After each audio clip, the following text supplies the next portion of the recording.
Damning new documentary footage of key Trump ally Roger Stone discussing plans for a violent coup to overturn the 2020 election has emerged thanks to the committee investigating the January 6th insurrection. Meanwhile, the committee is still reportedly debating some of its biggest unanswered questions, including whether to subpoena Mike Pence or Trump himself. For more on this, it's time for a closer look.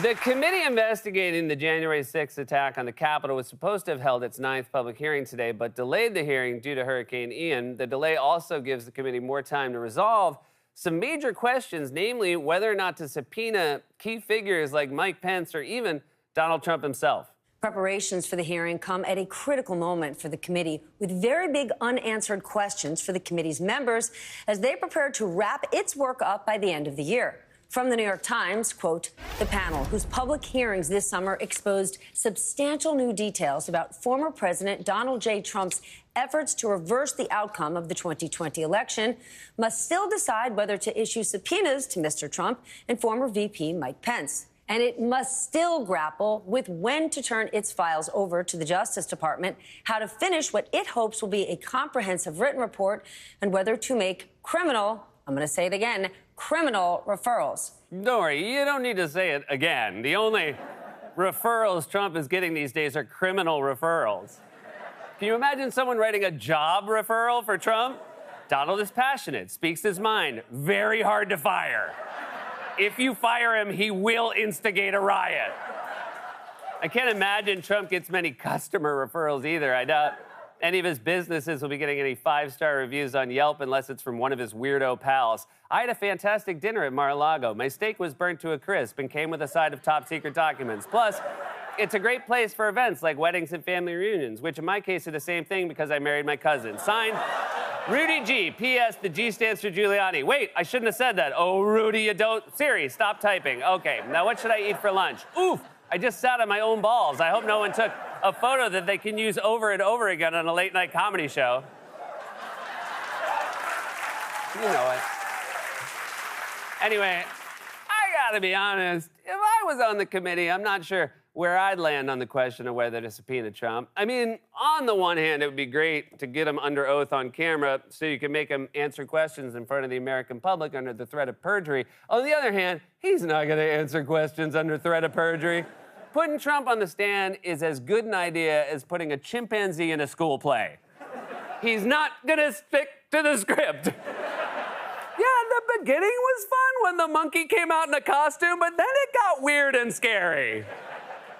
Trump can't even answer softball questions from his friends on Fox News without going off on deranged tangents. Here's a quick highlight reel from a softball interview he did with Sean Hannity last week. And I should note, none of the answers here had anything to do with the questions that preceded them.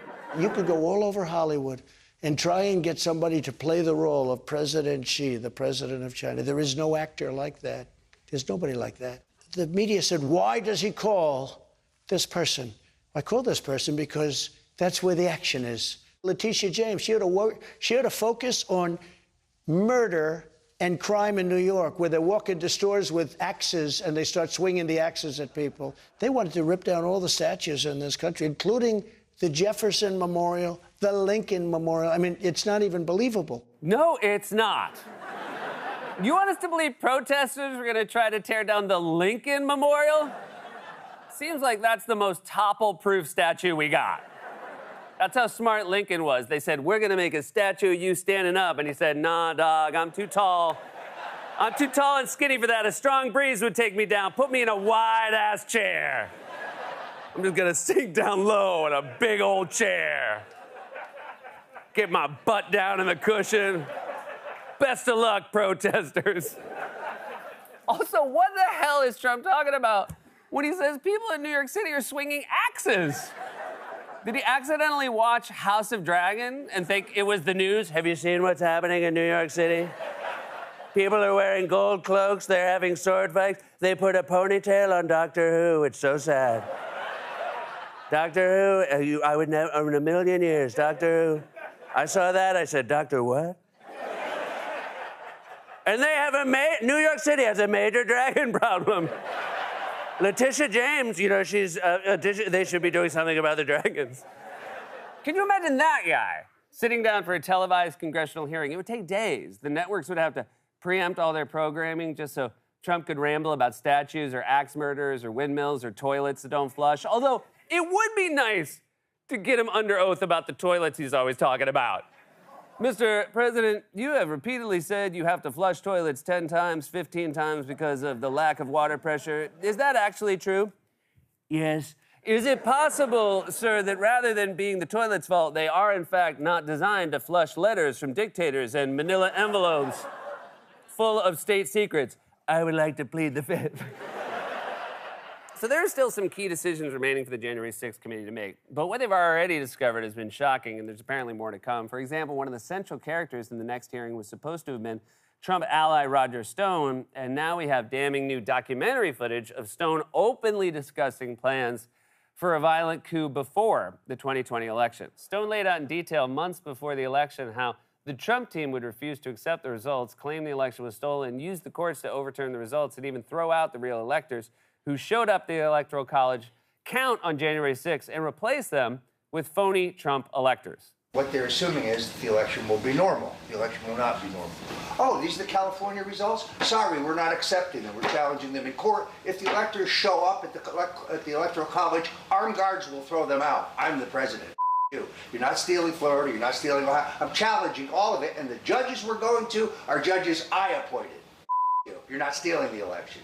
Why do these guys all explain their criminal schemes out loud in highly specific details before they do them? I want to make sure there's a camera here before I start. They're like Bond villains spelling out exactly how they're going to kill him right before he slips out of his handcuff. Did Stone get tips on being a bad guy from Christoph Waltz? You see, James, you will have your hands tied to this chain from where you will dangle above a pool of sharks while I hack into the Bank of England and, oh, wait, he's gone. Now, just a quick little side note here. As I've explained before, some of our less charitable viewers have complained that my Christoph Waltz sounds more like Werner Herzog. And to those people, I would just like to say, You. not only does it not sound like Werner Herzog, it barely sounds like Christoph Waltz.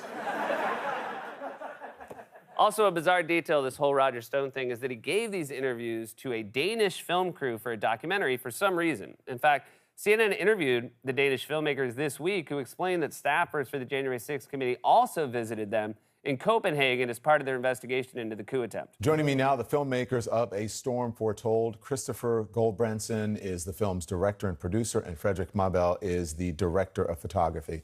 You were contacted and then subpoenaed by the January 6th committee. What happened when they came? They came to meet you in Copenhagen, right? Yes. Correct. What happened? Well, they came 4 lawyers from the committee and questioned us for 4 days, and we then had a discussion about what their point of interests were and what they were looking into, and we tried to accommodate what they needed to do their work. After everyone the January 6th committee has had to talk to, it must have been so pleasant to chat with Danish documentary filmmakers. I mean, they've had to depose Bill Barr, Rudy Giuliani, that ghost that died and came back as an even paler ghost. Also, hats off to the January 6th staffers who managed to convince their bosses that they needed to go to Copenhagen to get this footage. You could have probably just sent an email.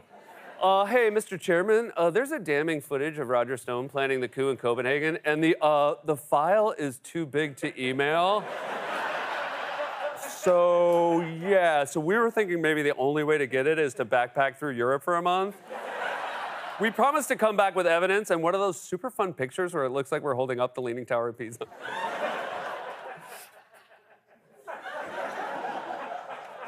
We'll wear a suit for it. Yeah, we're gonna take a Eurorail, but we're gonna pack like a super formal suit for that picture where we hold up the Leaning Tower of Pisa. But it's insane and because you know But as insane and incriminating as all of this is, nothing is more head-scratching to me than Stone's response to the release of the documentary footage. He claims the footage is manipulated and bizarrely compared himself to Kim Kardashian. Roger Stone has issued a lengthy statement disputing the authenticity of all of them, saying this: "I challenge the accuracy and the authenticity of these videos and believe they have been manipulated and selectively edited. I also point out that the filmmakers do not have the legal right to use them. How ironic that Kim Kardashian and I are both subjected to computer-manipulated videos on the same day." I mean, I'd say you have more in common with Alanis Morissette, since neither you seem to understand the definition of ironic. Seriously, what the hell is he talking? Did someone manipulate a video of Kim Kardashian to make it look like she was planning a coup when we all know that would totally be a Khloe move? Also, when a Kardashian plots a coup, do you think they spell coup with a K? I think maybe. But here's the thing, Stone's call to violence wasn't just idle chatter. In addition to his friendship with Trump, he's also had ties to right-wing militia groups like the Oath Keepers, whose members are on trial right now for seditious conspiracy. A few weeks ago, the January 6th committee even released real-time audio they'd obtained of Oath Keepers communicating during the insurrection using a walkie-talkie app. Some of the members you'll hear in this clip were there in person, while others were watching on television and relaying what they were seeing. And specifically, they discussed one of Trump's tweets during the attack, which they interpreted as essentially giving them permission to go after members of Congress. Also, I would like to note that as menacing as they sound, they are also clearly giant dick. CNN just said that they evacuated all members of Congress into a safety room. There's no safe place in the United States for any of these mother right now, let me tell you. I hope they understand that we are not joking around. Trump just tweeted, "Please support our Capitol Police. They are on our side. Do not harm them." That's saying a lot by what he didn't say. He didn't say not to do anything to the congressman. Well, he did not ask them to stand down. He just said, stand by the Capitol Police. They are on our side, and they are good people. So it's getting real down there. I got it on TV, and it's looking pretty friggin' radical to me. CNN said that Trump has egged this on, that he is egging it on, and that he is watching the country burn 2 weeks before he leaves office. He is not leaving office. I don't give a what they say. Wow, I can't believe the doofus sitting at home watching TV with a walkie-talkie turned out to be wrong. Also, who's the lazy ass who pulled the cushy assignment to sit home and watch the insurrection on TV? While everyone else had to actually go out there and do the rioting. Good luck, guys. It's looking pretty friggin' radical down there. Okay, they're going to commercial. Oh, it's Magnum. Oh, yeah. I got Magnum on my TV right now. He's saying something about a reverse mortgage, and it's making a lot of sense to me, guys. It's making a lot of sense to me what he's saying. We should be able to take the money out of our own houses. I'm gonna write down this phone number so you all have it. Also, here's the most shocking part to me about that clip. CNN said that Trump has egged this on. A pro-Trump militia member was watching CNN? I thought they were fake news. Way to betray the MAGA movement, dude. Was he also secretly home drinking chamomile while wearing Birkenstocks and charging his Prius? Seriously, why weren't you watching Fox? If you're a pro-Trump rioter, you gotta be watching Fox because... That's where the action is. These guys all spelled out in highly specific detail what they were planning on doing. They admitted it on camera into a microphone over and over and over again. If you plotted a graph with how many crimes they committed over time, the line would go straight up along the Y. Axis.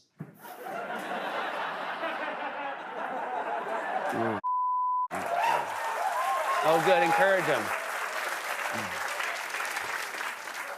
Encourage the writers, by all means, yeah. This has been a closer look. The midterm elections are coming up, so to make sure that you're good to vote in this election, visit our good friends at headcount.org to check your voter registration status or to register to vote.